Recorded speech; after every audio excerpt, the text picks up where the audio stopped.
Es el momento de recibir el comentario a esta hora de la mañana de nuestro compañero Khalil Michel Presbot. Buenos días. Buenos días, República Dominicana y el mundo, sembrando una semilla de fe, porque el que siembra una semilla de fe cosecha un frondoso árbol de bendiciones. Las salutaciones para don Bienvenido Rodríguez, hijo, doña Isabel, y a todos mis compañeros de trabajo que conjuntamente con los hombres y mujeres de aquí y de allá, República Dominicana, pues se levantan a construir un mejor mundo y país para todos.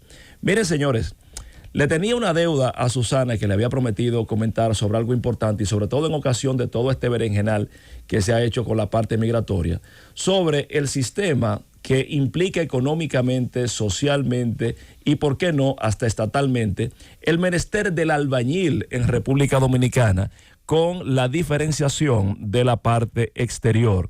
Y hay mucho dinero en esta parte para los dominicanos que estamos dejando ir por la alcantarilla. Me explico. Desde la fundación de la ciudad de Santo Domingo, estamos hablando de 1496, sobre todo en su parte de la margen oriental, 1502, cuando Nicolás de Obando trasladó la ciudad a esta margen, pues todo el proceso constructivo ha sido normado, ha sido realizado por un conjunto de hombres y hasta mujeres que de manera técnica han construido lo que son las casas, plazas, iglesias y todas las edificaciones que albergan lo que es la vida humana. En aquel tiempo se construía con tapia, con piedra, con madera, con teja y, por qué no, hasta consiguen una parte más posterior, en donde el oficio de albañil era un oficio de alta dignificación y eran prácticamente artesanos. No es sino hasta 1907 cuando llega el hormigón en República Dominicana, específicamente por la Sultana del Este, San Pedro de Macorís, en donde empieza a construirse iglesias, plazas, casas con este noble material. Acá, en la ciudad de Santo Domingo, pues no es sino hasta 1930, cuando después del ciclón de San Zenón, ya habiendo empezado a tener los primeros bloques de hormigón desde 1924, 22, bloc de 6, bloc de 8 y bloc de 30, pues empezó a manejarse el tema del bloc y el hormigón. Esto generó un tema importante de una mutación de ese artesano antiguo a un albañil de esta técnica que es la que todavía se utiliza hoy. Pero ¿qué fue lo que pasó? Recuerden que hasta prácticamente 1961-63 la sociedad dominicana era muy rural y básicamente todo el tema y sistema económico se fundamentaba en la producción de caña, para lo cual se importaron aquellos braceros haitianos sin entrar en mayores consideraciones. Después de la caída de la dictadura y de las imposiciones de las restricciones económicas a las cuotas azucareras, toda esta mano de obra haitiana que quedó ociosa por la ausencia de corte de caña, ¿dónde se anidó? ¿Dónde se refugió? En la construcción. En una construcción de una República Dominicana ya libertaria que empezó a expandir las ciudades y centros urbanos, y entonces la construcción privada empezó a expandirse grandemente, generando un nicho de trabajo importante. En el escalafón de lo que son los trabajadores de la construcción, el haitiano empezó por el más bajo, que era el de piquero. Recuerden que antes no habían lo que se conocen como las comezolas, sino que las zanjas, las zapatas, se hacían a pico. Y ese trabajo duro, ese trabajo inclemente, ese trabajo que tritura hombres, los dominicanos lo hacían los haitianos. Y ahí empezó a verse una diferenciación entre el concepto de un técnico de la construcción a un obrero de la construcción. Pero resulta que el haitiano empezó a escalar en ese sentido y de ser piquero pasó a ser ayudante.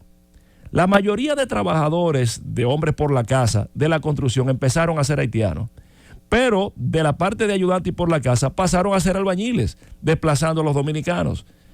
Pero de albañiles pasaron a ser hasta maestros de construcción y elementos fundamentales en donde, por ejemplo, carpinteros, eléctricos, plomeros, que eran competencias y labores de dominicanos. Hoy día, señores, los haitianos también son eléctricos, son plomeros, son carpinteros, de manera increíble. Entonces, en este contexto, usted me dirá, bueno, pero ¿qué impacto tiene eso? Miren, si lo vemos en tres órdenes, el impacto, como dije, social, el económico y el estatal, podemos establecer lo siguiente. Aspecto económico. Primero, hay mucho dinero en el ámbito de la construcción que los dominicanos estamos dejando de aprovechar.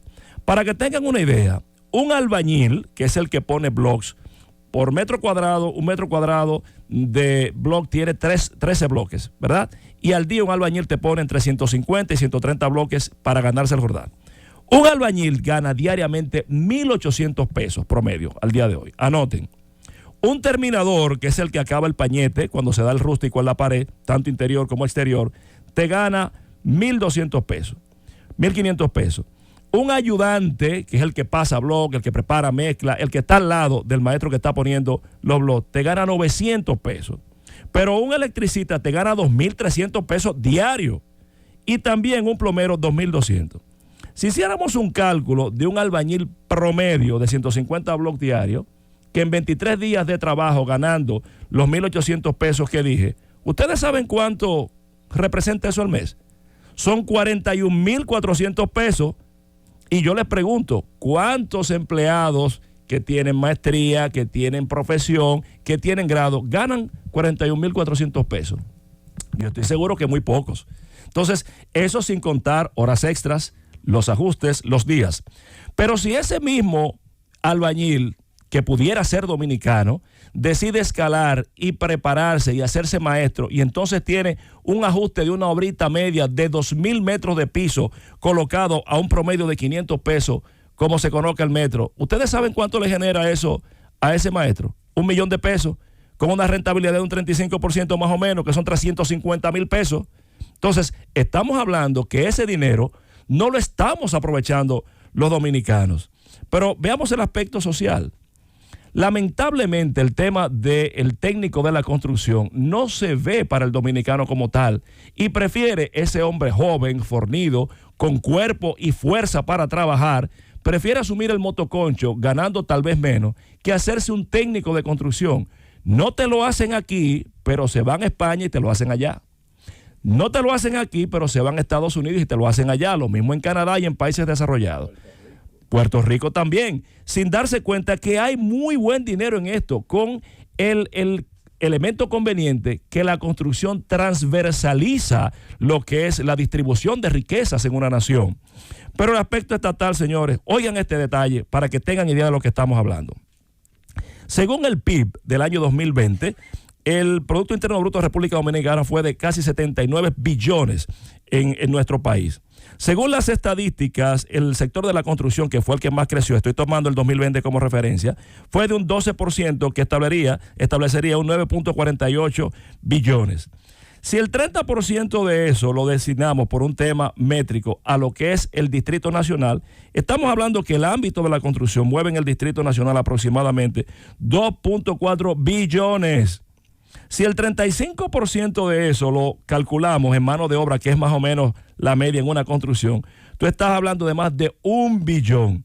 Lo que implica que por la medida, por la cuantía de mano de obra haitiana, dominicana o extranjera y dominicana, nosotros estaríamos de manera voluntaria remesando más de 1.000 millones de pesos a Haití solamente por el concepto de la construcción privada.